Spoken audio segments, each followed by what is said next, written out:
This week has probably been the biggest explainer of how pathetic our airline sector is, our competition commission is, our minister is, our civil aviation ministry is, and how incompetent the DGCA is. Now consider this, the notification on the new airline pilot and crew rules to avoid fatigue and things like that, very important for passenger safety, were given out some 2 years back. The airlines were given 18 months to comply. IndiGo wrote back saying it would incur 25% more pilots, which anyway the cost was going to be passed on to the passengers, which they have. Now understand, IndiGo is a so-called low-cost airline, which charges you the same amount as full-cost carriers like Air India. And if you notice, before COVID, they were charging 2,000-3,000 per route. Now it is you'd hardly get a ticket under 8,000. So this is something that was always going to be passed on. But no, that's not what they wanted to do. They wanted to basically get as much profits as they could, squeezing staff, squeezing passengers, squeezing everybody else. So what did they do? They never hired the extra pilots. Akasha hired the pilots, Air India hired the pilots, IndiGo did not. They were basically counting that they could engineer a disruption. And this was planned. This was not unforeseen. This was very much planned. They just didn't expect the extent to which it would blow up. They planned it very, very carefully in order to extort concessions out of the DGCA, which surprisingly the DGCA has given in. Now the DGCA is so incompetent and corrupt. This is not a DGCA that can run the Air India 171 investigation. Please understand this. Whatever they report into Air India comes out, it is going to be garbage, because we have seen their so-called investigative and regulatory prowess this week. So the DGCA should have been aware that first of all, they have not hired the extra pilots. This is very basic. They should have checked how much have you expanded your route network for this period. Have you, every winter there is disruption because of smog in North India and cascading effects because of that. They should have checked those routes. Have you built in sufficient buffers? DGCA did nothing of that sort. The minister, meanwhile, yesterday has been more interested in giving the airline clean chips. There has been a mix-up. No, there has not been a mix-up. It is very clearly a case of the minister, the DGCA, the ministry, and the airline colluding, or they are so spectacularly incompetent, they all need to be sacked, including the Competition Commission of India.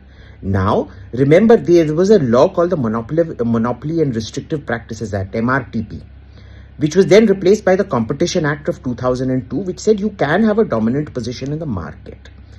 The problem is abusing that dominant position, which is exactly what IndiGo has chosen to do.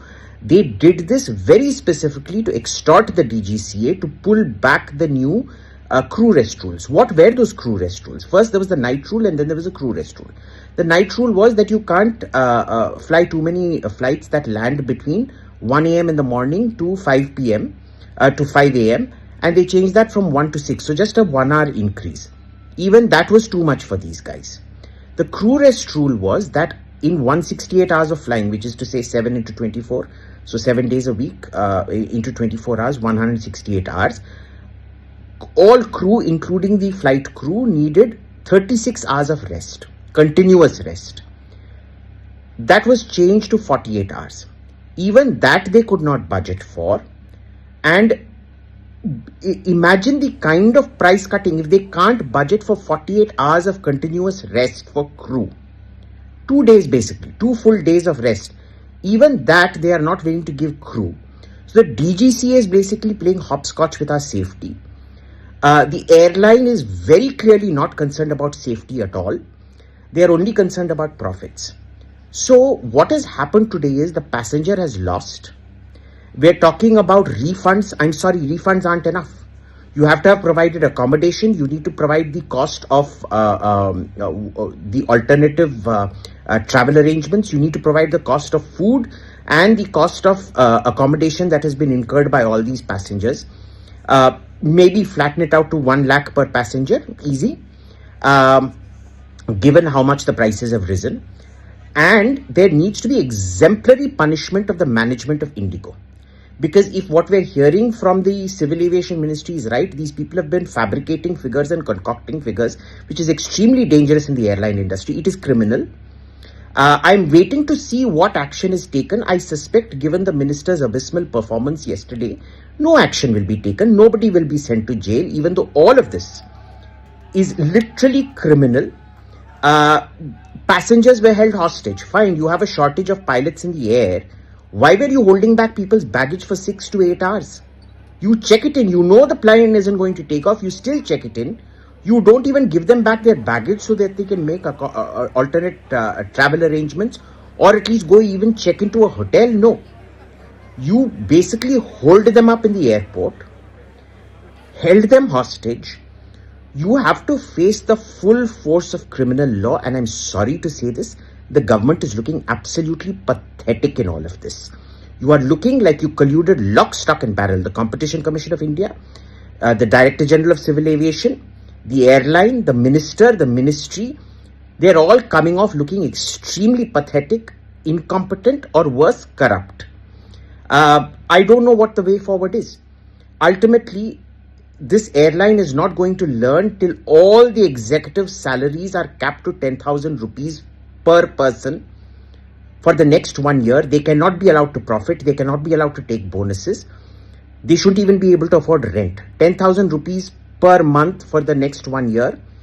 Cap all the aircraft ticket prices to 2,000.